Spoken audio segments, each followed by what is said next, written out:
We'll start off with Professor Stephen Luck from the Center for Mind and Brain, the University of California, Davis.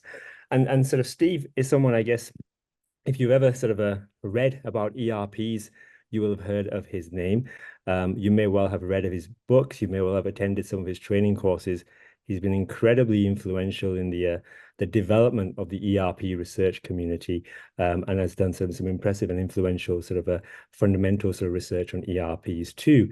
So I don't think I can do much more of a justice of sort of an introduction to sort of Steve, apart from say that I think he's a real sort of a legendary figure in EEG, and I'm really pleased and honored to be able to sort of introduce him here. So I'm going to hand over to Steve, if that's okay, Steve, and let you share your screen and kick off this meeting. Great, thank you very much for that kind introduction. Let's hope you can all see my screen. Hello, everybody. It's great to be here with you all. Amazing to be able to have a conference of this sort of global scope. Thank you, Internet. Thank you, Zoom. Let me just get everything set here. I'm going to take this opportunity to be a little historical, to talk about where we've been and then where I think we're going, and certainly where my lab's research is going. And the kind of research that my lab is now doing and that many other labs are now doing, I wouldn't have thought possible 10 years ago. Sometimes it seems like, okay, we've reached peak science and now we're just going to like do a bunch of stuff with the methods we have. But then other people come along and develop new methods and we can start asking questions that we couldn't even conceive of before. Okay, so let's start with where we've been. So I don't really need to tell this audience that 100 years ago in 1924, Hans Berger did the first recordings of the human EEG. Hopefully you're all aware of this. We are celebrating this. It was a fantastic achievement. And many of you probably realize that the scientific world's response to this amazing discovery was, you must be crazy. Like, this is bogus. You can't record brain activity with electrodes on the skin outside of the skull, not even touching the brain. That's just a bizarre idea. And many people mocked and ridiculed Berger. But 5 years after the original publication in 1929, the Nobel Prize-winning physiologist, Lord Adrian, replicated Berger's findings and extended them, showing that, yes, you can get this alpha band oscillation around 10 hertz. It gets larger when your eyes are closed, just as Berger had reported. And then he further showed that it depends on attention. So if the subject, and the subject here, I believe, was Lord Adrian himself, is just looking at a point on the wall, but not paying any particular attention, and then his assistant says, okay, look. And then he pays attention to the object on the wall, the alpha band oscillation gets suppressed. And when he's told, okay, you can stop looking now, you can just go back to your sort of internal thoughts, the alpha band oscillation returns. And many of you already know this. This is a fundamental finding. What many of you probably don't know about, though, is the world's first ERP study, published in 1939 by Pauline Davis. So what Davis did in that study, and remember, there were no computers, there was no averaging. So what she did was she had her subjects sit there and she would wait and, look, she'd be looking at the EEG and she would wait until one of those rare moments when the EEG was very quiescent, when the noise was low. And then, boom, a very loud tone would happen. And you could actually see in the single trial traces the ERP response to those individual tones. What an amazing study. You can see ERPs in single trials. So those of you who do single trial analyses, like, this was all figured out in 1939 by Pauline Davis. Now, I bet that none of you, or maybe only a couple of you, have ever even heard of Pauline Davis. So who was she? Because you probably haven't seen any other publications from her. Well, let's go back into the history a little bit. So we had Lord Adrian, who did the second EEG study. And then there was an American named Hallowell Davis who came to Adrian's lab in Cambridge for a year and learned this new EEG technique. And he brought it back with him to the US and set up the first EEG lab in the US. And he himself was the first subject in the first EEG recording in the US. Well, his wife was Pauline Davis, who had the potential to be an amazing scientist. But of course, at that time, women just weren't really allowed into academia. So it was nearly impossible for a woman at that time to get a PhD and become a scientist. So she kind of did this study on the sly and published the first ERP study ever. Amazing accomplishment. And so I want to let her live in history and have her known for what she did. Now, tragically, she died just 4 years later at the age of 46. Who knows? Maybe she would have gone on to do even more great work. Now, continuing with the history lesson, one of the subjects in this experiment was a graduate student of Hallowell Davis's named Robert Galambos, Bob Galambos. So he was a subject in this study. Then he went on to be a fantastic researcher, first person ever to do single unit recordings from auditory cortex, etc. And then he had a graduate student named Steve Hilliard. We'll talk about it in a little while later. Well, Steve Hilliard was my PhD mentor. So I feel a real tie to this history going all the way back to the second EEG study. Okay, so we've got the world's first ERP study, and there was some research with ERPs that continued from that, especially when averaging was developed, and the methods that they had to go through to do averaging were just amazing in those days because they did not have computers. So there was a variety of ERP research, mostly focused on sensory processing. And then in 1964, we had the first real cognitive ERP study. So this was Gray Walter's study of the contingent negative variation, where if you're anticipating an upcoming stimulus that you need to respond to, you get this negativity, which later research showed was really due to at least two different underlying components.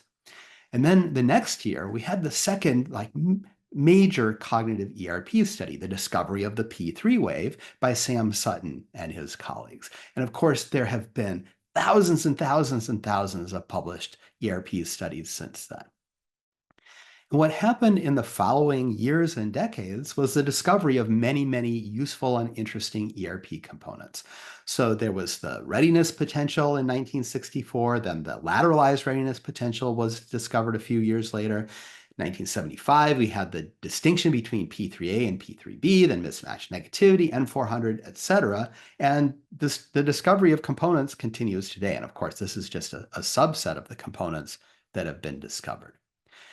And I like to call this kind of research, where you're trying to discover ERP components and then characterize them, figure out what are the variables that control them, figure out what are the underlying processes that generate them. I refer to this as ERPology, the study of ERPs. And that can be a pejorative term, a negative term, but it's really a fundamental thing that we all really need to do in order to develop this set of tools that we can then use to answer interesting questions about the mind and brain. Now, in parallel with this, there was research happening trying to use these new methods in order to answer interesting questions about the mind and brain.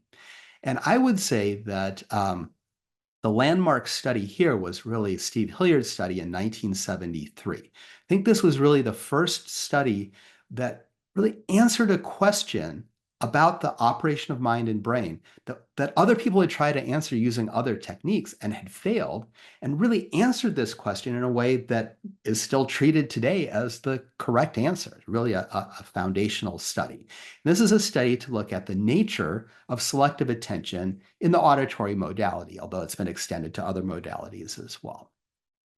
So the question that was being asked in this study was, does attending to an auditory stimulus in one ear and ignoring stimuli in the other ear in this particular study, does attending to an auditory stimulus in one ear improve the sensory processing for that stimulus, just like turning up the volume from that ear of the headphone set? Or does instead attention impact only post-perceptual processes? Does attention only impact things like the storage of information in working memory and the connection of sensory information with response systems?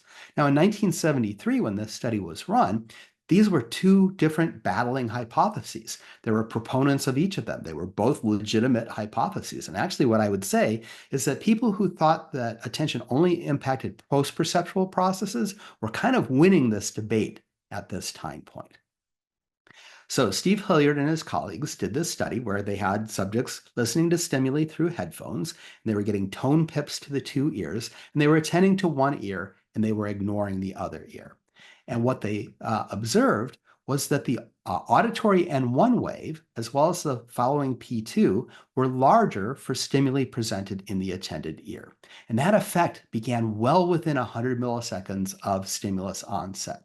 Later research in the Hilliard lab by Marty Waldorf showed that you can even get effects as early as 20 milliseconds.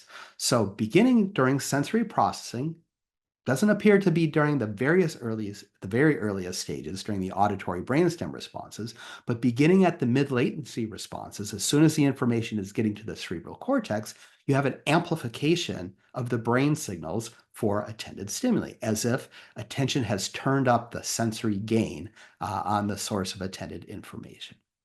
Okay, so the conclusion there is that attention increases the gain of sensory processes.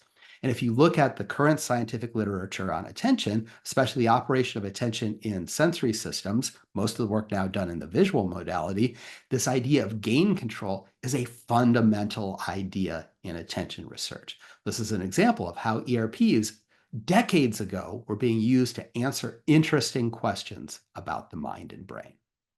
Now, a lot of the research that has used ERPs in this way has faced a very, very challenging problem, what we call the superposition problem.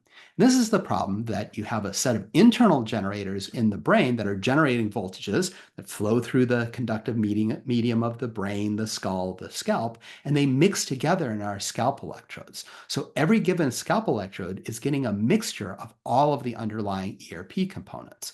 So if you go to the scalp voltage at a given electrode at a given point in time, what you're seeing is a weighted sum of many, many different ERP components. So it's very difficult from the raw ERP waveform to isolate the different components that are summing together to give you the overall response.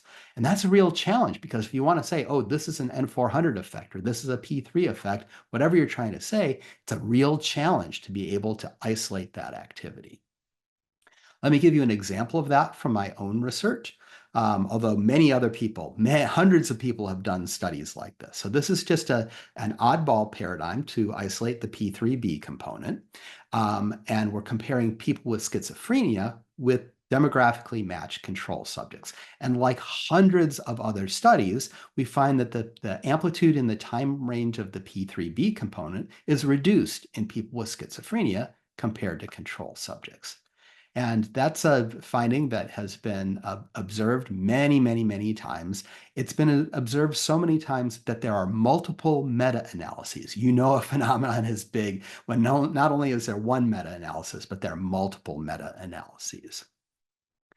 Now, these are the ERP responses to the rare stimuli in this oddball paradigm. And the problem here is that the voltage in the P3 time period is really the sum of many underlying components. So we can't really say from these results that it is the P3B component itself that differs between people with schizophrenia and control subjects. There are many other components in this time range. Or you could even imagine that what you have is some negative component that's summing together with the P3B, and that negative component is larger in people with schizophrenia. It's very difficult to distinguish between those possibilities. So an approach that many people have taken is to focus on difference waves, using differences between conditions to isolate components. And this is something that I've done a lot, especially when looking at the N2PC component, which I discovered my first year of graduate school working with Steve Hilliard. So I'm not going to show you the original paradigm because, like many paradigms in which a ERP component was first discovered, this paradigm, the original paradigm, was really not ideal. But here's the kind of paradigm that we now use to get at this N2PC component. And this component is related to covert shifts of attention, our ability to have our eyes fixated one place and attend to someplace else. And by the way, this is something you do about 100,000 times a day because your attention has to shift covertly to an object before you make an eye movement to it. And you make about 100,000 eye movements a day, so you have about 100,000 shifts of covert attention in the visual system each day.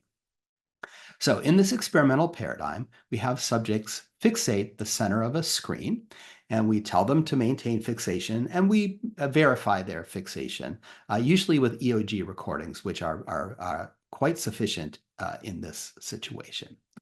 And in a given block of trials, the subject might be told to attend to the red items. Different block of trials, they'll be told to attend to the green items. And what they have to do is they have to find the item of the attended color and press one of two buttons to indicate if the gap is on the bottom or the top of that item, ignoring the other item in the other visual field. So if this was a block where the subject was told to attend red, they would keep their eyes fixated here, shift their covert attention to this item, and press the button indicating that the item had a gap on the bottom. In a different block, we could use this same physical stimulus to have the subject attending to the green items, in which case they'd shift their attention to the right visual field and indicate that this item had a gap on the top. So in this experimental paradigm, the locations of the items vary at random from trial to trial. So sometimes the red item's on the left, sometimes it's on the right. Subject does not know ahead of time. So they have to wait until the stimulus appears and then use feature-based attention to guide their spatial attention to the item of the appropriate color. And what we see is when attention shifts to one side, you get a negativity over the hemisphere contralateral to the direction of attention. So if they're attending to red here, attention is going to shift to the left visual field. You'll see an N2PC over the right hemisphere. If they're attending to green here, attention will shift to the right. You'll get an N2PC over the left. Okay, so we can see that in these waveforms here, which are taken from sort of a cluster of electrode sites over visual cortex. And if you look at the left hemisphere, you have the initial sensory response to the whole stimulus array, but starting around 200 milliseconds, or maybe a little earlier or a little later, depending on the saliency of the stimuli, what you'll find is the voltage is more negative for the right visual field target than for the left visual field target over the left hemisphere. Now, that's added on to all the other components that are present at that time. So the overall voltage is positive here, but what we've shown in a variety of experiments is that what we're getting is adding on to the overall positivity, a negative voltage over the right hemisphere for the right visual field target. Sorry, over the left hemisphere for the right visual field target. If we look over the right hemisphere, we see a more negative response for the left visual field target. So the response is more negative for the contralateral stimulus than for the ipsilateral stimulus for a given hemisphere. Now, as you can tell, because I'm already mixing up my terms here, it gets really complicated to talk about all of the left and right and left and all that sort of thing. So what we typically do is collapse this into a contralateral waveform and an ipsilateral waveform. So the ipsilateral waveform is the left target, left hemisphere, averaged with the right target, right hemisphere. The contralateral waveform is the left target for the right hemisphere, the right target for the left hemisphere. And then you can just talk about the contralateral versus ipsilateral, and that makes things easier. But the point here is that you can isolate the N2PC component by making a contralateral minus ipsilateral difference wave. So when you make this difference wave, you're isolating the N2PC component. So the idea is that if you look at the parent waveforms, the contra and ipsi waveforms, you have many different overlapping processes. There are at least 25 different visual areas, and they're mirrored in the two hemispheres, so 50 different sources of brain activity just from the visual system alone. So there's a lot going on here. But once you make that contralateral minus ipsilateral difference wave, you've isolated the processes that are related to the focusing of spatial attention, because all those other processes are the same. The only thing that differentiates contra from ipsi here is where they're attending. So this is a way of isolating a subset of the brain processes from that global signal. So when you do this in people with schizophrenia, you can look at the contralateral and the ipsilateral waveforms, and there are many, many different overlapping processes. So it's really hard to say, like, what's going on here? What are the differences between control subjects and people with schizophrenia? Hard to isolate that to any particular process. All we really have is different time points. But if you take the contralateral minus ipsilateral waveform in each individual subject, then average them across groups, you can isolate the N2PC component. And the interesting thing that we see here is that the N2PC component is not reduced in people with schizophrenia. If anything, it's bigger, although that's not a statistically significant difference. But the key point here is that by making that difference wave, we're able to isolate a set of processes that we know are related to spatially focused attention. And we know that because of the nature of the difference wave. So this allows us to isolate that N2PC activity and make a much more specific claim about what's going on in people with schizophrenia. By the way, with the P3B wave, you can also make a rare minus frequent difference wave, oddballs minus standards in the P3 paradigm. And if you do that for reasonably straightforward visual tasks, you find that the rare minus frequent difference wave that isolates the P3 doesn't differ between people with schizophrenia and control subjects. Now, in the auditory modality, it seems like there is a difference, although I haven't seen anybody really do the appropriate analyses to demonstrate that. Okay, so you can use difference waves to isolate components, but it's still hard to know exactly what those components mean. What is the nature of the cognitive and neural activity that creates this contralateral negativity that we can isolate in this way? So it's clearly related to spatially focused attention, and we know that just because of the way that we've subtracted it in the instructions we've given the subjects. But come on, we all know that the word attention means a lot of different things. So what does this process really reflect? This is a very difficult question to answer. In fact, think about the P3 wave. It was discovered in 1965. We still don't have a widely accepted theory of what the P3B component reflects. What is the neural or psychological process that the P3B component reflects? There are some ideas, but there's certainly no consistency or agreement among people in the field. Okay, so with the N2PC component, maybe this reflects the extraction of information about the identity of the attended item. So maybe what's creating this voltage is visual system activity that's involved in identifying that target object. But another possibility, and what we first proposed in 1994, is that the N2PC reflects the suppression of the distractors surrounding the target. That's an equally plausible possibility. And there's actually been some research that suggests that the first of these ideas is correct, and our original hypothesis that it's distractor suppression is not fully correct. But it's really difficult to know this. And so I can't really use the N2PC component to know whether, oh, are people extracting information from the target? Is that what that reflects? Or no, is this reflecting the suppression of the distractors around the target? Very difficult to now use the N2PC to draw very precise conclusions about what's happening at that time. And this leads us to where we're going. Certainly where my lab has been going is into multivariate pattern analysis of ERPs. Basically, we've taken the MVPA approaches that were developed in neuroimaging, and we've applied them to ERP data. So instead of looking at the pattern of bold activation across a set of voxels and using that to decode a stimulus, we use the pattern of voltage over the different set of electrodes to decode something. Now, the advantage of doing this with ERPs is temporal resolution.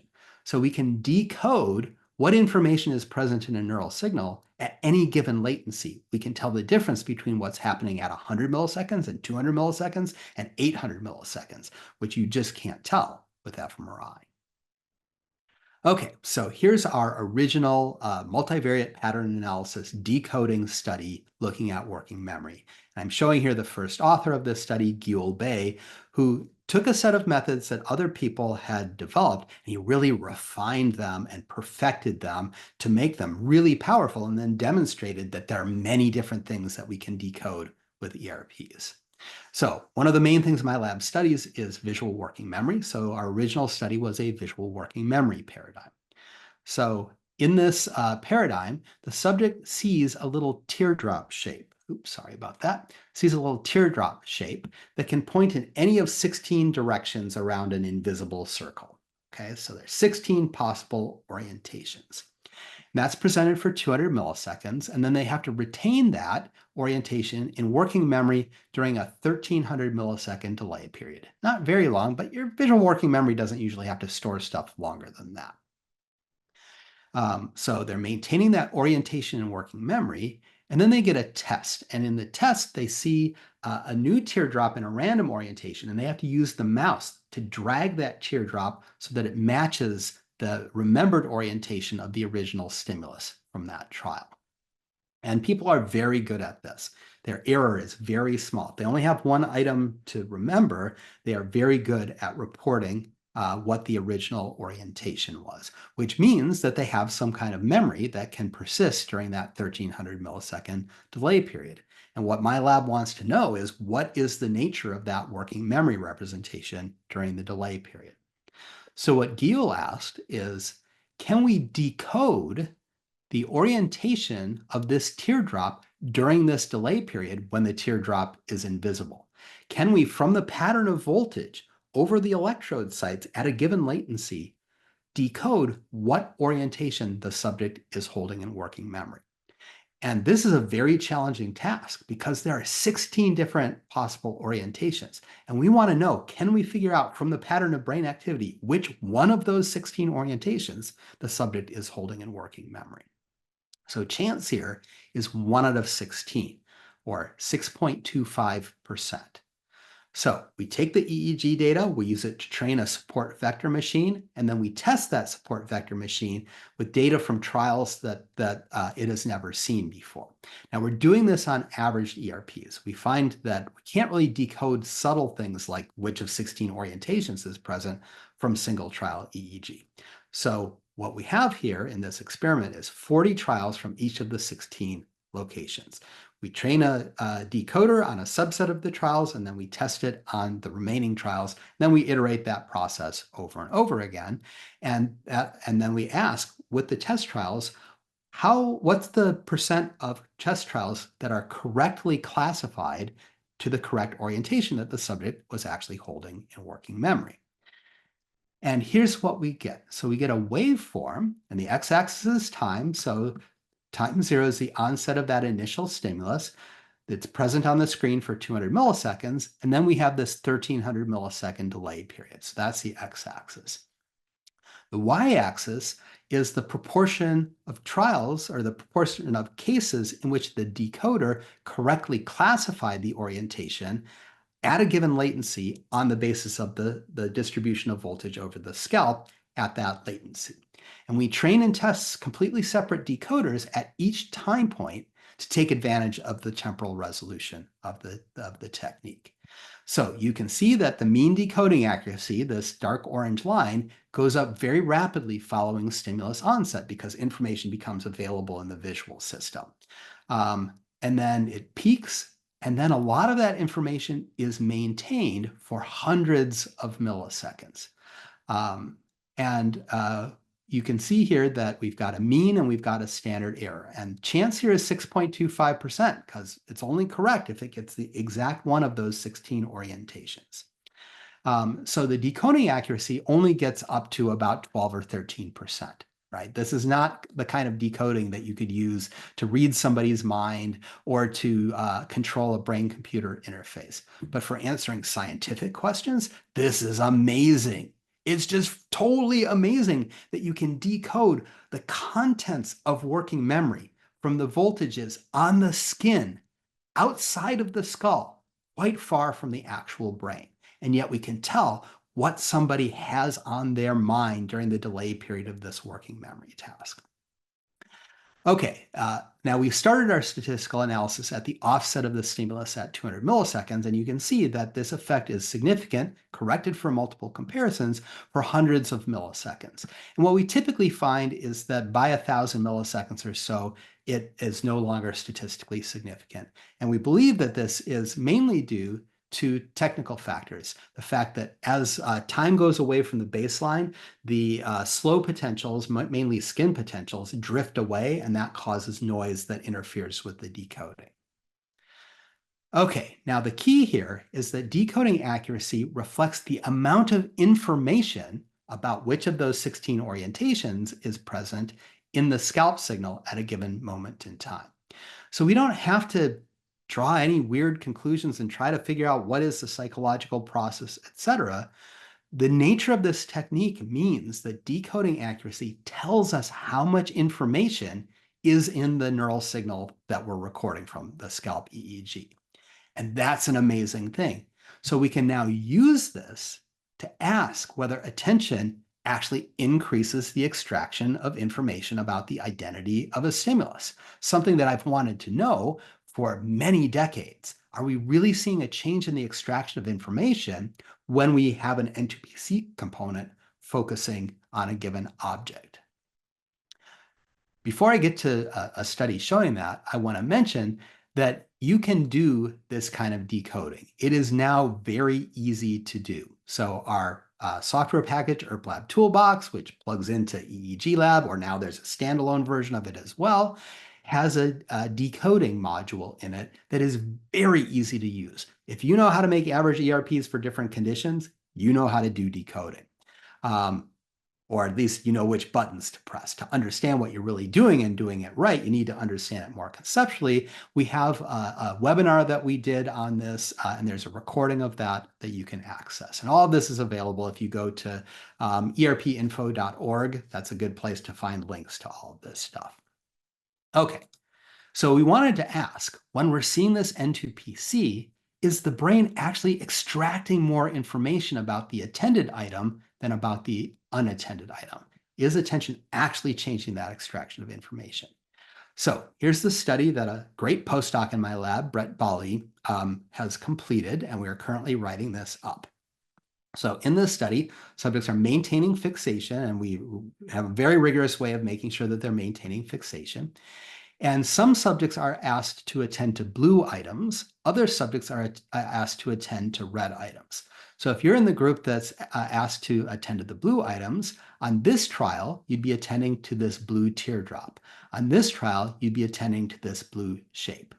And in this experiment, we have 12 different possible teardrop orientations, and we have 12 different shapes that are selected from a perceptually equated wheel of different shape identities. So we have even shapes from this wheel, 12 different shapes from this wheel of possible shapes.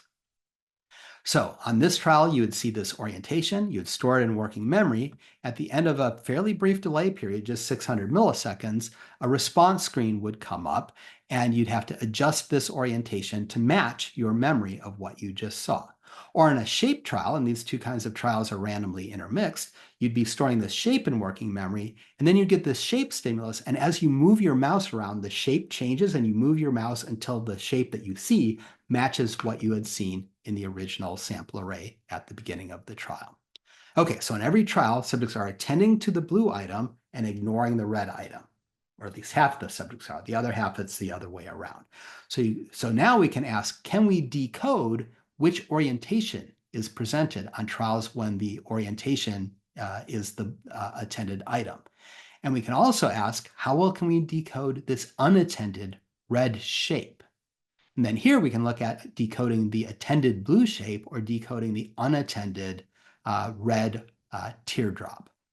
And the prediction is that decoding accuracy for the attended orientation or the attended shape will begin rising just when the N2PC starts, and then it will stay high because subjects have to maintain that information in working memory.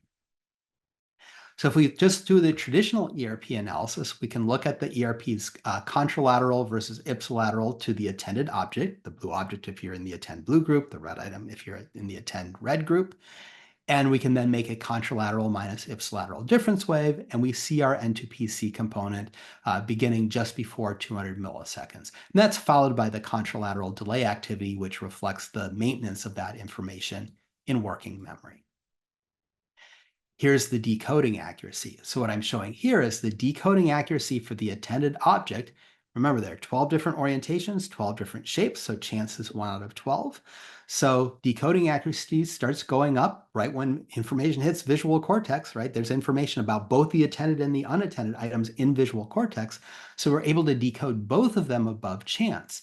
But right around the time of the N2PC component, we see a boost in the information extraction, because that's what decoding accuracy reflects. We see a boost in the amount of information about the attended object, which is then maintained, whereas it starts to fall off for the unattended object. So we can make a difference between these two, showing the difference in the amount of information the brain has extracted about the attended item versus the unattended item. And right around 200 milliseconds, shortly after the onset of the N2PC component, we see that the brain extracts more information about the attended item.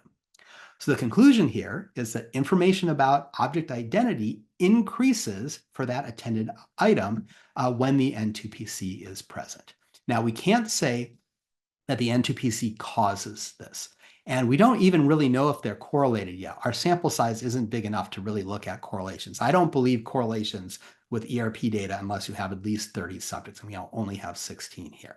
And even if they were correlated, that wouldn't really prove that the N2PC is causing this. But the key thing is now we can use ERPs not just to say, oh, there's this ERP component present, whatever that means, but we can actually quantify the amount of information about a given stimulus type that is in the neural signal. Okay, just to summarize, where we've been was initially just discovering that EEG and ERP signals existed. What a fantastic accomplishment that Hans Berger had 100 years ago, followed by Pauline Davis discovering ERPs. Then we've done all this ERP research, all this erpology to discover those components, then use them to answer interesting questions. There's some challenges with those approaches, trying to identify and isolate individual ERP components. And now where we're going is using these machine learning techniques to quantify the amount of information present in the signal. And there's also another technique that we've stolen from fMRI, which is representational similarity analysis, which allows you to link the EEG signal with computational models. So I thank you very much for your attention, and I'm looking forward to what this next 100 years of EEG research will bring. Thank you very much, Professor Luck. That was fantastic, extremely instructive as ever. So if we have any questions for Steve, we don't have much time, but we can squeeze in one or two before our next talk. So if you have any questions, please feel free to either raise your hand and start speaking, or post them in the chat, and I can relay those for you. So let me give people a minute or so. While we wait for the questions, I have actually many questions, but one I'll just sort of kick off with is this sort of move away to sort of MVPA and so on, is it doesn't matter anymore about the ERPs, what those ERPs actually are anymore? Is it just about sort of the information that's being encoded by the EEG? Is that the sort of direction you think we should be sort of taking here? The description of the ERPs is sort of irrelevant. Is that right? So I wouldn't say it's irrelevant. We haven't completely abandoned our conventional approach to ERPs. So here's an example of where you get an ambiguity in the decoding that you don't have with the ERPs. So the N2PC is often followed by contralateral positivity, which seems to reflect some kind of suppressive process. You get sort of the focusing of attention, and then you get a suppression of attention.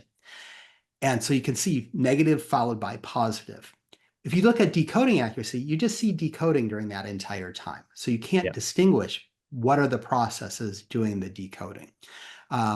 So there is still value to the conventional approach. But what the decoding solves is a lot of the interpretive problems that we have with the conventional approach. Mm-hmm. Yeah, no, absolutely. It's a really nice sort of demonstration of that with your with your work. I'm going to squeeze in one more, if that's okay, while I have you here. And this is around the decoding accuracy. And so it ranges between sort of 10 to 15% at sort of best in this particular sort of demonstration. What do you think we could do to boost that? Or is that sort of an upper bound of what we're going to get with EEGs? Perhaps multimodal recordings, maybe we can increase the accuracy through that method. Yeah, it's a great question. And we've been doing a lot of methodology work to try to ask, are there like simple methodological things that we can do to boost that? And we've found that most of the things we've tried have had very little impact, and sometimes have made things worse. But we do have some research coming out over the next couple of years that will show sort of like optimal ways to do the decoding. The main thing, though, is signal to noise ratio. So trial by trial variability reduces decoding accuracy. With conventional ERPs, it just adds variance, but it doesn't change the expected value. Like the size of your N2PC isn't systematically smaller when you have fewer trials. But with decoding, it's really sensitive to the amount of noise. And that's actually a major problem when you're using it to compare like a patient group and a control group. If they differ in noise, you could get bogus results. So you have to be very careful about that. So as usual, the thing that matters most is collecting clean data. Mhm. Yeah, yeah, fantastic. And so, in fact, I'm going to plug your ERP core data set as an example of sort of such data sets that people can practice on and benchmark against. So, we will have to end there. Thank you again, Steve. Fantastic talk, and thank you for the insightful responses.